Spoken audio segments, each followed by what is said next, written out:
Hello friend, स्वागत है आपका अपने चैनल आज क्लास में। आज की इस वीडियो में मैट्रिक बोर्ड परीक्षा 2021 के लिए विज्ञान का काफ़ी ही महत्वपूर्ण सब्जेक्टिव क्वेश्चन हम आपको बताने वाले हैं, जो 2021 बोर्ड एग्जाम के लिए काफ़ी ही महत्वपूर्ण रहेगा।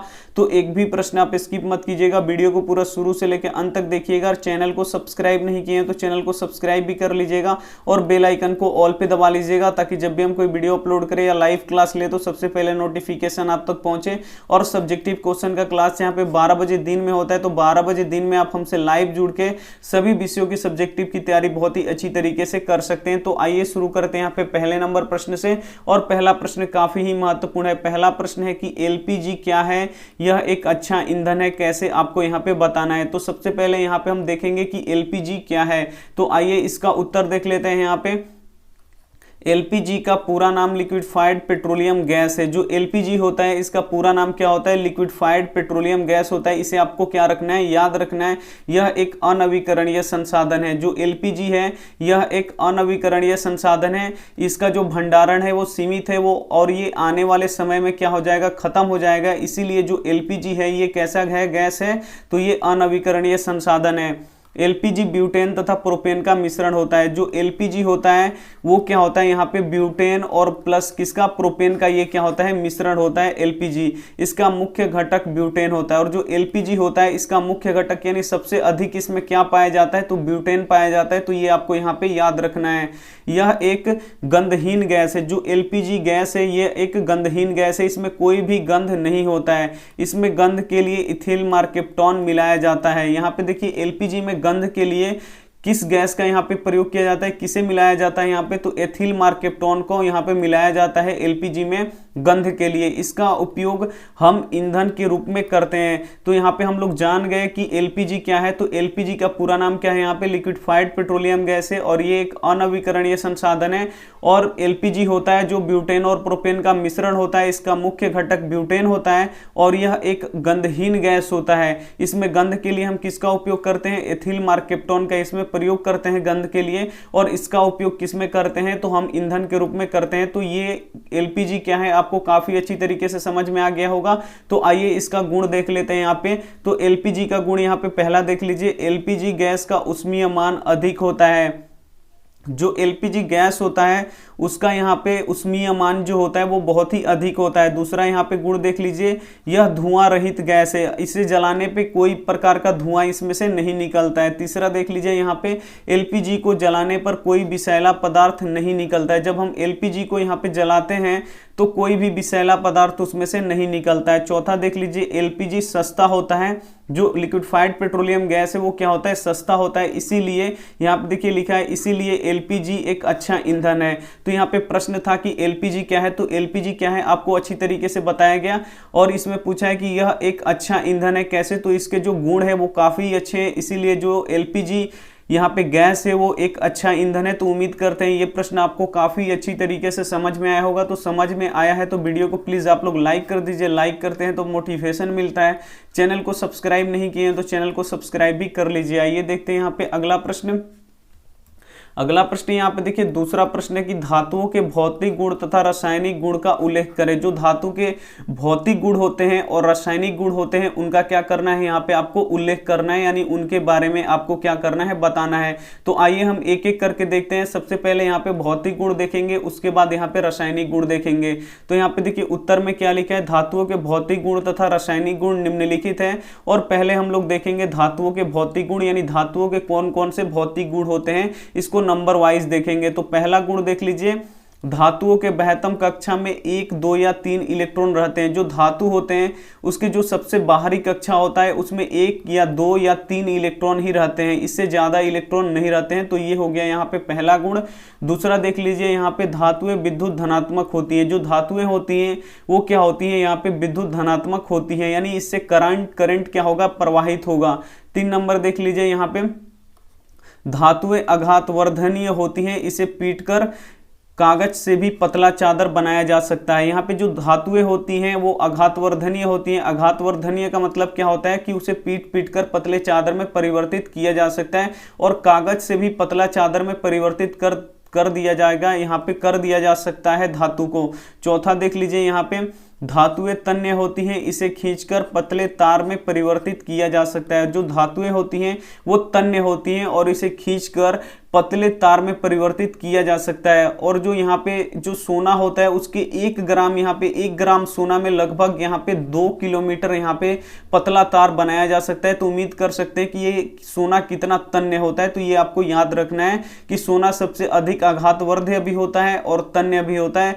सोना के 1 ग्राम अगर सोना में आप कितना तार बना सकते हैं तो 2 किलोमीटर लंबा तार बना सकते हैं। इससे आप लोग अंदाजा लगा सकते हैं कि जो सोना होता है वो कितना तन्य होता है। आइए देखते हैं यहाँ पे अगला गुण। यहाँ पे देख लीजिए, धातुएं उष्मा एवं विद्युत के चालक होती हैं। यहाँ पे देखिए जो धातुएं होती हैं वो उष्मा और विद्युत के क्या होती है, यहाँ पे चालक होती हैं। और छठा यहाँ पे देख लीजिए, धातुओं का दौर्णांक तथा क्वथनांक उच्च होता है। यानी जो धातु होते हैं उनके जो दौर्णांक होते हैं और क्वथनांक होते हैं दोनों ही क्या होते हैं, उच्च यानी अधिक होते हैं। यहाँ पे देखिए 7 नंबर गुण क्या है, धातुओं में एक विशेष प्रकार की चमक पाई जाती है। जो धातु होते हैं उसमें एक विशेष प्रकार की चमक पाई जाती है। आइए देखते हैं इसका अगला गुण। यहाँ पे अगला गुण देखिए 8 नंबर, सभी धातुएं कठोर होते हैं। जो धातुएं होते हैं वो क्या होते हैं, मुलायम नहीं होते हैं, ये कठोर होते हैं। कुछ धातुएं होते हैं अपवाद में कि जो मुलायम होते हैं। तो यहाँ पे देखिए सभी धातुएं कठोर होते हैं। यहाँ पे देखिए 9 नंबर देखिए, हथौड़ी से पीटने पर एक विशेष प्रकार की ध्वनि उत्पन्न होती है। जब धातु को हथौड़ी से पीटा जाएगा तो उसमें से एक विशेष प्रकार की ध्वनि उत्पन्न होती है। तो ये था हमारा भौतिक गुण जो आपको काफी अच्छी तरीके से समझ में आया होगा। और ये सभी प्रश्न बोर्ड एग्जाम 2021 के लिए काफी महत्वपूर्ण है। तो इसको आप अगर लिखना चाहते हैं तो स्क्रीनशॉट लेके आप लोग लिख सकते हैं। यहाँ पे देखिए अब इसका यहाँ पे धातुओं का यहाँ पे रासायनिक गुण देखेंगे कि धातुओं के रासायनिक गुण क्या क्या होते हैं। तो आइए इसका पहला यहाँ पे देखते हैं, धातुओं का रासायनिक गुण क्या होता है। तो सभी धातुएं ऑक्सीजन से संयोग करके ऑक्साइड बनाती है। यहाँ पे देखिए जो धातुएं होती हैं वो ऑक्सीजन से संयोग करके क्या बनाती हैं, तो ऑक्साइड बनाती हैं। यहाँ पे दूसरा देख लीजिए, धातुओं के ऑक्साइड अम्लीय होते हैं। जो धातु होते हैं इसके ऑक्साइड क्या होते हैं, यहाँ पे क्षारीय होते हैं। तो यहाँ पे आपको यहाँ पे याद रखना है, जो धातुएं होती हैं इसके ऑक्साइड कैसे होते हैं, क्षारीय होते हैं। तो ये आपको यहाँ पे याद रखना है। और जो अधातु होते हैं उसके ऑक्साइड यहाँ पे अम्लीय होते हैं। तो ये आपको याद रखना है, थोड़ा सा मिस्टेक हो गया था। धातुओं के ऑक्साइड कैसे होते हैं, क्षारीय होते हैं। अगला देख लीजिए, यहाँ पे धातुएं अम्ल से अभिक्रिया करके अम्लों के हाइड्रोजन मुक्त कराती है। जो धातुएं होती हैं वो अम्ल से अभिक्रिया करके जो अम्ल के हाइड्रोजन होते हैं उसको क्या करती है, मुक्त कराने का कार्य करती है। तो ये था धातुओं का यहाँ पे रासायनिक गुण जो काफी अच्छी तरीके से आपको समझ में आया होगा। आइए देखते हैं यहाँ पे अगला प्रश्न। अगला प्रश्न यहाँ पे देखिए 3 नंबर प्रश्न है कि वास्तविक और आभासी प्रतिबिंब में अंतर ज्ञात करें। आभासी यानी यहाँ पे आप लोग काल्पनिक भी बोल सकते हैं, आभासी को ही काल्पनिक बोला जाता है। तो यहाँ पे आपको बताना है कि वास्तविक प्रतिबिंब और यहाँ पे आभासी प्रतिबिंब में क्या अंतर है, आपको यहाँ पे बताना है। तो जब भी आपको अंतर लिखना हो तो जैसे हम लिखते हैं अगर ऐसे आप लोग लिख दीजिएगा, एक बगल यहाँ पे वास्तविक प्रतिबिंब एक बगल आभासी प्रतिबिंब, तो आपको काफी अच्छे नंबर मिल सकते हैं। जितना अगर मान लीजिए कि 4 नंबर का क्वेश्चन है या 5 नंबर का क्वेश्चन है तो आपको 5 के 5 नंबर पूरे मिल जाएंगे। तो यहाँ पे देखिए एक बगल लिख लीजिए वास्तविक प्रतिबिंब और एक बगल लिख लीजिए आभासी या काल्पनिक प्रतिबिंब। तो आइए देखते हैं यहाँ पे पहला अंतर क्या है। किसी बिंदु स्रोत से चलने वाली प्रकाश की किरणें दर्पण या किसी चमकीली सतह से परावर्तन के बाद जिस बिंदु पर मिलती है उसे वास्तविक प्रतिबिंब कहते हैं। इसमें देख लीजिए, किसी बिंदु स्रोत से चलने वाली प्रकाश की किरणें दर्पण या चमकीली सतह से परावर्तन के बाद जिस बिंदु पर मिलती हुई मालूम पड़ती है उसे आभासी प्रतिबिंब कहते हैं। यहाँ पे देखिए डायरेक्ट यहाँ पे मिल जाता है, लेकिन इसमें क्या होता है, मिलती हुई मालूम पड़ती है, वहां पे मिलती नहीं है, वहां पे मिलती हुई मालूम पड़ती है। यही क्या होता है, इसका पहला अंतर होता है। जो वास्तविक प्रतिबिंब होता है उसमें डायरेक्ट मिल जाती है, लेकिन यहाँ पे आभासी प्रतिबिंब में लगता है कि वो मिलती हुई मालूम पड़ती है और वहां पे मिलती वो नहीं है। तो ये हो गया यहाँ पे पहला अंतर। आइए देखते हैं यहाँ पे दूसरा अंतर। यहाँ पे देखिए यह सदैव उल्टा होता है। कौन?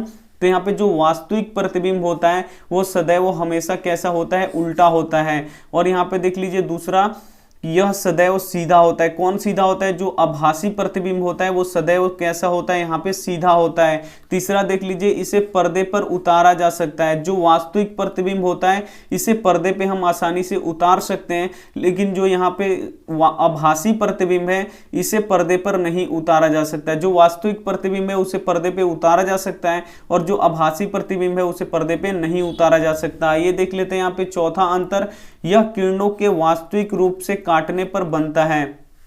वास्तविक प्रतिबिंब कब बनता है, तो किरणों के वास्तविक रूप से काटने पर बनता है। और इसका देख लीजिए यहाँ पे, यह किरणों के वास्तविक रूप से काटने पर नहीं बनता है बल्कि इसे पीछे बढ़ाने पर मिलता है।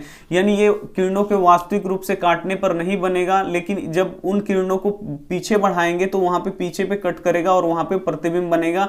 तो ये था यहाँ पे वास्तविक प्रतिबिंब और आभासी, जिसे हम लोग काल्पनिक प्रतिबिंब भी कहते हैं। तो इसका अंतर, ये सभी प्रश्न बोर्ड एग्जाम 2021 के लिए काफी महत्वपूर्ण है। तो आप लोग एक एक करके सबको नोट कर लीजिएगा और इसे याद कर लीजिएगा, क्योंकि ये सभी प्रश्न काफी ही महत्वपूर्ण है आपके लिए। आइए देखते हैं यहाँ पे अगला प्रश्न और अंतिम प्रश्न। यहाँ पे देखिए 4 नंबर प्रश्न है कि प्रकाश का प्रकीर्णन से आप क्या समझते हैं। यहाँ पे बताना है कि प्रकाश के प्रकीर्णन से आप क्या समझते हैं। तो आइए इसका उत्तर देख लेते हैं।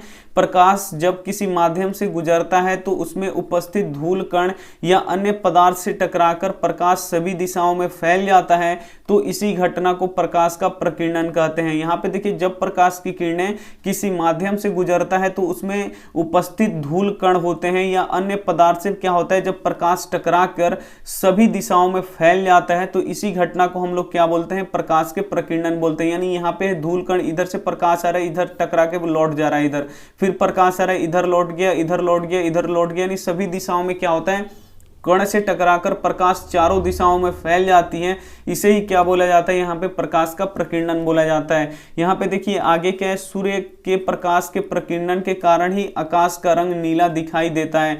और यहाँ पे देखिए, जब सूर्य के प्रकाश के रंग का यहाँ पे प्रकीर्णन होता है, प्रकाश का प्रकीर्णन होता है, तो आकाश कैसा दिखाई देता है, नीला दिखाई देता है। तो ये भी प्रश्न आता है कि आकाश का रंग नीला क्यों दिखाई देता है। तो आकाश का रंग नीला इसीलिए दिखाई देता है, जो नीले रंग का, जो नीला रंग होता है उसका प्रकीर्णन क्या होता है, वायुमंडल में सबसे अधिक होता है। इसीलिए जो आकाश का रंग कैसा दिखाई देता है, यहाँ पे नीला दिखाई देता है। देखिए आगे क्या लिखा है, इसमें नीले रंग का प्रकीर्णन सबसे अधिक होता है।